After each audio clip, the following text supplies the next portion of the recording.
And in the last part of the series, we'll end our journey down the Mississippi River in New Orleans. There are more youngsters registered to vote in Louisiana than anywhere else. And on Friday, we'll find out why they're so eager to have their say. Well, staying on the subject, joining me now is Peter Mathews. He's a professor of political science at Cyprus College and joins me from Los Angeles. Good to have you on the programme. Pollsters have been seriously battered and wrong globally in the past 12 months. We saw the Canadian general election completely go in a different direction. Many pollsters in the United Kingdom thought that the British people would not vote to leave the European Union.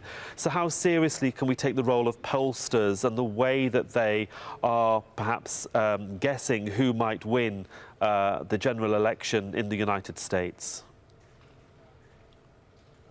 Take it somewhat with a grain of salt, although we have to give pollsters some credit. But here's the reason pollsters have been off so far recently, is there are many, this is the winds of change time, and many people are upset at the status quo, and they're not normally regular voters. In the case of Brexit, many people voted for the first time, and they voted for Brexit when it wasn't predicted that they would do so.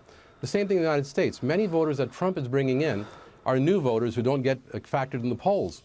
So there could be a hidden vote there for who are dissatisfied voters, angry voters who've lost their jobs, who see no hope right now in the country. And yet, Hillary Clinton has a tremendous chance to win because of the fact that she has a big machine with her.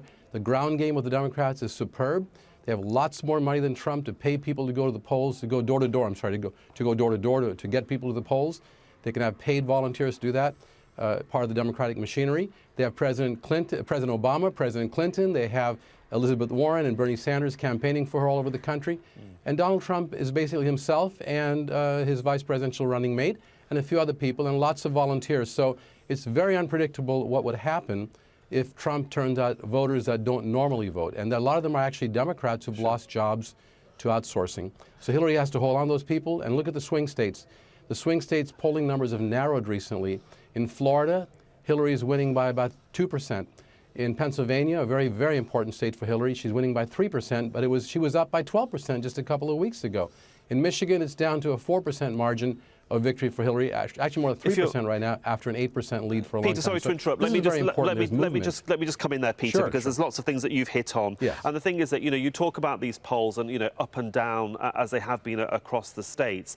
Much is being made of early voting and people that have voted very early, but also much is being made of those that are yet undecided and will go to the polls on November the 8th. How important are that group of people and how large are they according to pollsters? The group that who's not decided yet is between 5 and 8%.